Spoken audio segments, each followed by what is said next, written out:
Box hedging can be pruned in many different ways, and this is one of them.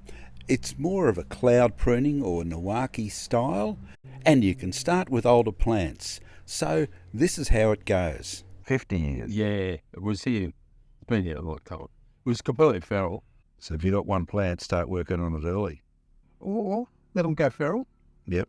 Start with an old plant and strip it back to its basics, you know. So this is the plant before it's been pruned, and when Ross is finished with it and it's had a few years to settle in, it should look something like this one.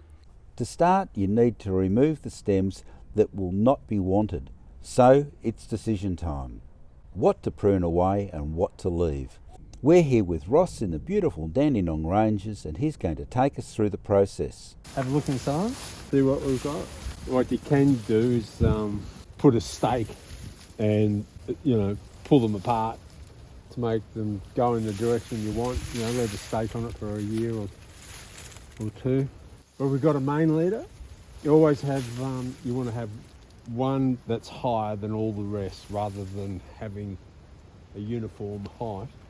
You always want at least one crown.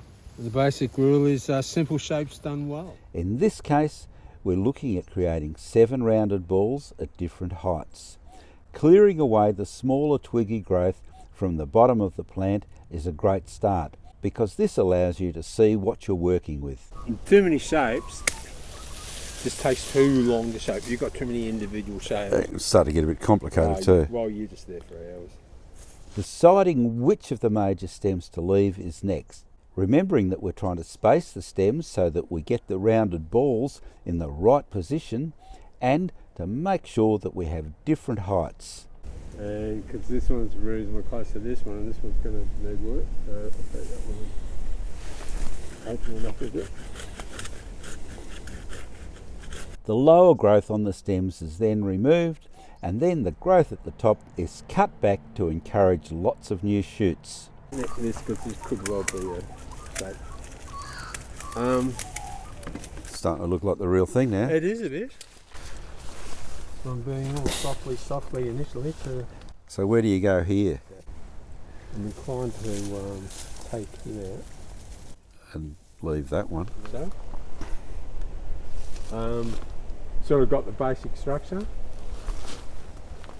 This will be sort of, I'll take him down a little bit more, I'll peg it down a bit.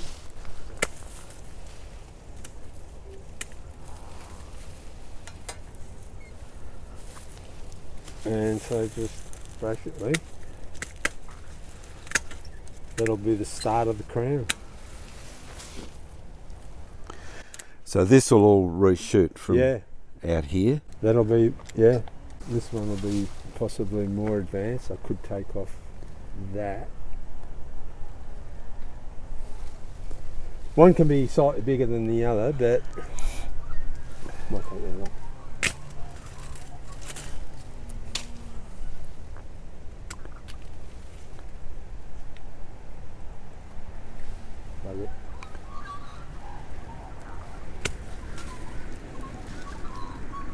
And there we have it. With that one down low. Yep. It'll be about here. He's certainly got to work with the plantings to do.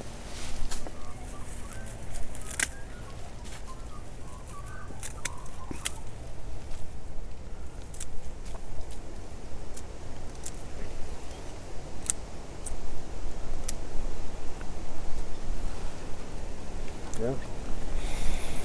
There'll be another chook here. We'll pull that one over there.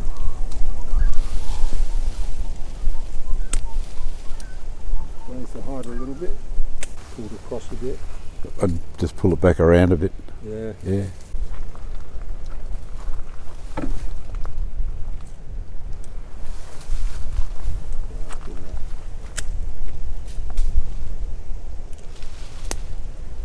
Stakes can then be put in place that will allow you to pull the selected stems to the desired position.